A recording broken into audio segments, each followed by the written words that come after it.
It's well known that Helldivers is a game with little progression and a whole lot of Warbonds, but some within the community are getting tired of not receiving the core mechanics this game deserves, going so far as to say, stop treating us like wallets and start treating us like Helldivers.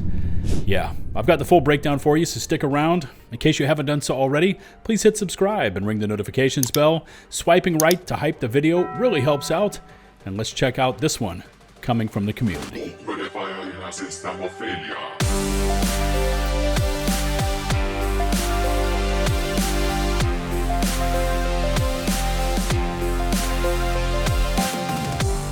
The Helldivers 2 business model is at this point very well known, with games like Arc Raiders mimicking HD2's monetization structure as cited by outlets like PCGamer.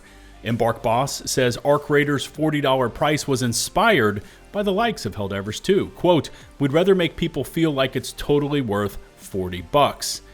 It's a system built on a lower initial price point, traveling in the opposite direction from AAA studios who have steadily pushed the price upwards, with $100 video games seemingly on the horizon, as publicly stated by former Call of Duty creative director Greg Reisdorf.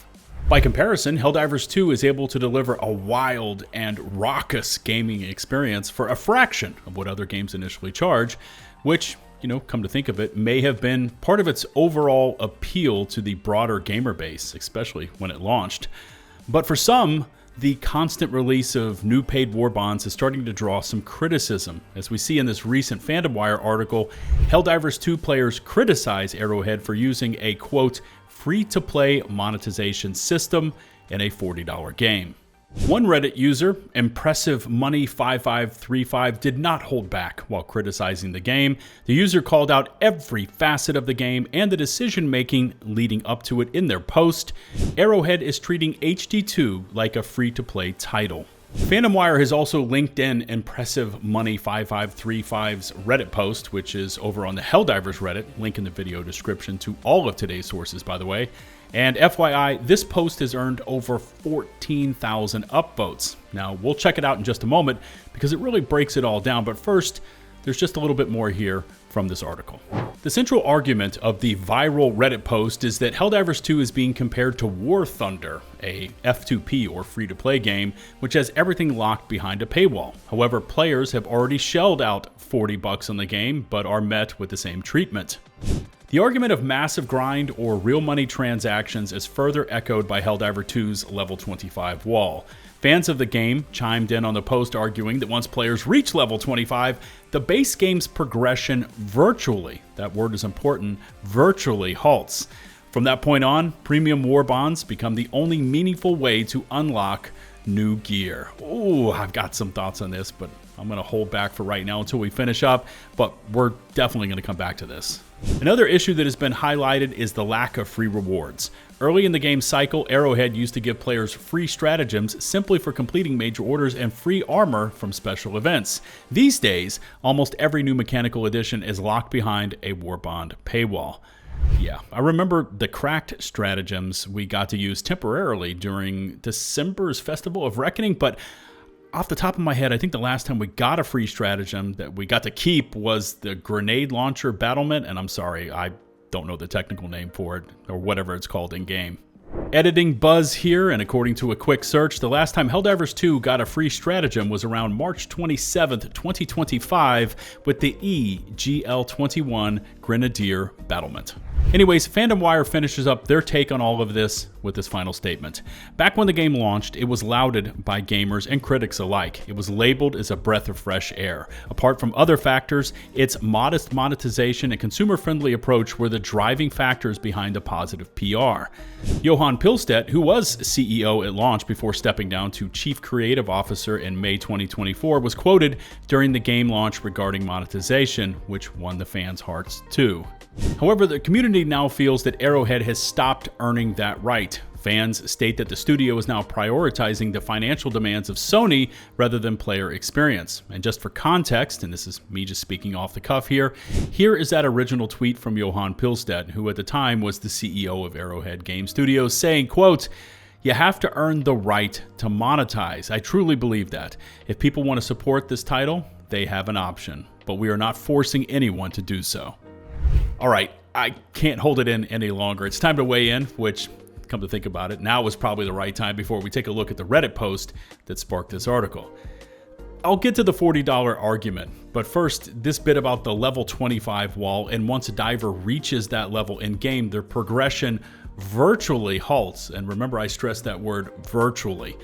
This is something that I brought up in numerous Helldivers videos that I've already posted, but back on April 2nd, 2024, we got a much needed level cap increase from 50 up to 150, but the point that's lost in this discussion is that when we got that level cap increase, nothing happened with our progression systems. If anything, I want to push back on the article to remove the virtually in their statement because there's nothing virtual about it. It's definitive. Once you hit level 25, you have all the necessary rank to purchase whatever you want in the game as long as you have the resources. So as we look back on it, we've been without something to progress towards as players since a few months after the game launched in 2024. And I know it's been teased by Arrowhead on multiple occasions when the devs were asked about it, but as of yet, 2026, we've not seen that much needed overhaul arrive for progression, which then leaves us the Warbonds and Superstore items, which are purchased with super credits. We've also got the ship upgrades, which are rec slips and samples, and then finally Stratagems, which are also purchased using rec slips. But for now, let's move over to the post that sparked all of this. Helldivers 2 is a $40 game with an F2P monetization system posted by Impressive Money 5535. The free content we're getting, new maps, missions, enemies, is purely world building. It adds variety, but it doesn't impact player progression. The actual progression, new weapons, stratagems, and armor, is always locked behind Warbonds. And old systems, which don't make them any profit, weapon customization, super destroyer upgrades, etc., are left to gather dust. The next subheader here is labeled The War Thunder Syndrome. Arrowhead is treating HT2 like a free-to-play title. Look at War Thunder. They give you free maps and vehicles, but the actual progression is an infamous grind, or you have to open up your wallet. Warbonds are the only meaningful progression after level 25. The next subheader here says Warbonds are optional. People say Warbonds are optional, but they absolutely aren't. The game is balanced around them, and they give you many advantages. So many weapons, armor, stratagems, and grenades, which are everyone's daily go-to, are behind a Warbond. Thermites, anyone? So no, Warbonds are not optional. They're the only way to stay competitive and have anything to look forward to by playing the game. The only way they'd be optional is if they were purely cosmetic, which isn't the case. Even so, many players complain that many new Warbonds feel underwhelming and are worse compared to old ones. I agree with that. Next subheader here says, the decline of truly free rewards, aka cannot be acquired from a Warbond or the Superstore. We used to get stratagems from MOs and armors from special events like the Gold Eagle set. Now? First birthday, a unique cape and the B-22 Model Citizen. Second birthday, the same cape, mirrored. First Liberty Day, DP00 set and Constitution. Second Liberty Day, another cape. Even the community lore feels abandoned. Creek divers got a cape and in-game voice lines to remember the creek. Box divers at Seychelles Beach got a JPEG and a holiday no one will remember. Next topic, the grind argument. But you can grind SCs. Yes, you can, but that doesn't excuse the system. $40 should buy a fun experience, not a permit to grind. I understand Sony and Tencent want their money, but locking the only thing that feels like progression after level 25 behind a pay or grind wall is asking too much for a $40 premium title. People have a life. They do not want to come home from their 9 to 5, sit down and grind POIs on some desert planet for 2 hours. Another thing to mention, Arrowhead is here to make money. This is the same exact line of thinking which results in companies like EA, Activision Blizzard, Tencent, Bethesda, Gaijin, Ubisoft, etc. Gaming companies should be focusing on making good, fun games. Profit is a direct result from that, and here's an example. And they go on to mention Hello Games and No Man's Sky. NMS is nearly 10 years old, has 0 microtransactions, and just won Best Ongoing Game. They proved that making a great game leads to sales and a loyal fan base that wants to support you. Arrowhead used to listen, but now it feels like they're just meeting quotas for Sony and Tencent. And here's finally what he says. Conclusion, what I want. I don't expect, nor am I defending, that everything should be free, but I want HD2 to act like a pay-to-play game again. And they lay out some points here. Number 1, meaningful levels. Make levels beyond 25 mean something. Absolutely agree there. I'm tired of hearing it's on our radar. Give us dev blogs. I understand they like to keep things as surprises, but some things should be told to the community so we know what's going on. Keep war, lore stuff, and Warbonds as a surprise, but let us know everything else. Give us the transparency they promised. Amen. Number 2, free rewards. Bring back MO stratagems and event-based armor. Also, stop locking every single new stratagem behind a Warbond. The Bastion was one free stratagem after months of nothing except Warbond stratagems. And finally, number 3, core systems. Expand weapon customization and requisition sample sinks. More Super Destroyer upgrades, prestige, weapon add-ons like charms, kill counts, stickers, etc. I want to make my gun feel more mine. They finish with, stop treating us like wallets and start treating us like Helldivers. All right, so there it is, divers. What do you think of this sentiment that Helldivers 2 is suffering from War Thunder syndrome? Drop a comment and let's see where you, my viewers, land on this one. For me, first off, I like Impressive Money's approach to laying out their criticisms. They aren't ranting and getting all emotionally charged up, and they bring the receipts, like in the case of the first year gifts versus the second. My blocker when it comes to this post is that they view new weapons, stratagems, and armor as progression.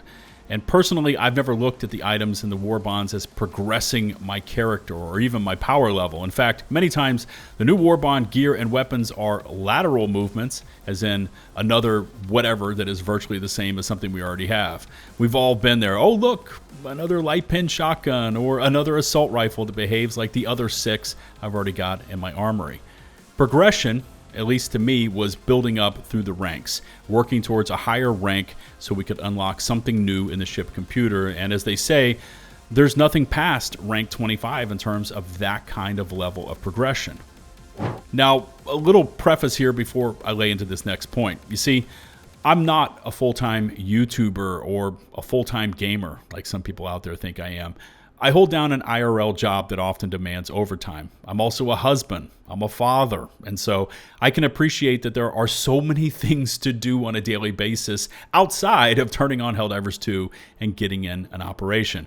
I can absolutely appreciate the diver dads or moms out there that have X amount of free time per week. And when you get to log on, your time is limited, and therefore it's precious. So when I mentioned the points made in this post that Warbonds are optional and you can grind for super credits, I'm not trying to be insensitive, but I do want to say those are both truthful statements. Recently, a Reddit user named Shadow9378 posted a full cost analysis breakdown of Helldivers 2. I mean from start to finish, including everything, like the base game price, Super Citizen upgrade, all the Warbonds, and all the Superstore items. And if you attempted to purchase them all using real-world money, it came out to be $447.11. So yeah, that's a bunch of money you could potentially spend to spread managed democracy. But here's my thoughts on the progression topic, optional Warbonds, and of course, grinding for super creds. Yes, you can do all of this, and some of you do, but you don't have to. In fact, you can probably cut out over 90% of these gear pieces and weapons and stick to the in-game stratagem unlocks that require rec slips. I mean, if you're feeling a little spicy, farm for 1,000 super credits or spend $10 and pick up the Democratic Detonation Warbond, and from there, you've reached your peak HD2 form. In fact, just working your way through the Helldivers Mobilize Warbond, which comes standard with the base game, you're going to be able to unlock 3 of the 4 horsemen when it comes to boosters. You've got a bunch of different gear sets and weapons here, like the Scorcher, the Lib Penetrator, the Scythe, and more. And with those super credits you unlock in Helldivers Mobilize, you'll be well on your way to purchasing Democratic Detonation, which for me is hands down the S tier of S tier Warbonds. The armor sets in this thing range from good up to great, and of course you've got the Thermite nades, the Adjudicator AR, the Eruptor, the crossbow, and the grenade pistol.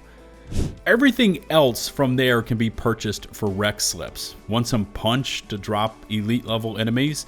Well, the Recoilless is unlocked at level 5 for 6,000 rec slips. Orbitals are all unlocked by level 20. Eagles all unlocked by rank 15.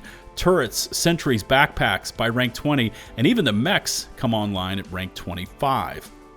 Now, I do want to circle back around and state that the OP here makes great points about the fact that Helldivers as a game is still missing meaningful levels past 25. It's missing those free rewards, and core systems definitely need expansions and overhauls. But again, at least to me, Warbonds are not progression. They often fall into side grades or even offer up worse alternatives to what we already have in the base game. I can also say if we spun that around and asked, would it be nice to have all the time in the world to grind for medals, slips, and creds to unlock whatever we wanted, whenever we wanted? I think the answer would of course be yes. But there's also a much larger discussion to be had about Helldivers' lack of endgame and progression. Just pushing Warbonds out every 6 weeks is a way to keep players engaged, but in many instances, this isn't like you're about to be left in the dust unless you get the latest Warbond or gear set. Sometimes I agree with FandomWire and sometimes I don't, and today is one of those occasions that I'm kind of 50-50 with what they laid out here in this article. At $40 with the base game, has Helldivers 2 earned the right to ask to monetize? Well, knowing what I know now, and if I could travel back in time to when the game came out, I wouldn't change my decision to purchase the game, but I would have advised Buzz from 2 years ago to pick up that one Warbond early and to not sweat the rest of it. That, you know, it's going to eventually unlock when it unlocks, and to just kind of enjoy the journey, enjoy the ride. It's also important to mention that I'm not saying that everything in all the Warbonds is absolutely useless. Actually, far from it. Chemical Agents has the gas nades, Urban Legends has siege-ready armor, and most of the Dust Devils Warbond is fun to use. However, none of it is absolutely essential if you want to progress up to and hold your own on Super Helldive difficulty. So in that regard, I think it reinforces the statement the Reddit post actually tried to push back on, the fact that Warbonds are indeed optional. But as always, that's just my 2 cents on this topic and post. But again, the underlying issue is that the game is missing all those core progression systems that are pivotal to a live service game. And so we end up with Warbonds that are anything but progression driven. Sound off in the comment section below. Warbonds, progression, rewards, super creds, all of that is on the table for today's discussion. So drop a comment and let's get a healthy discussion going. If you haven't done so already, please hit subscribe and ring the notifications bell to receive my latest upload alerts. If you're on mobile, please swipe right to hype the video. And before I go, a massive and heartfelt shout out goes out to all of my hardcore channel members who show up on the daily to support me and the channel. Until the next one, this is LtBuzzLitebeer, signing off.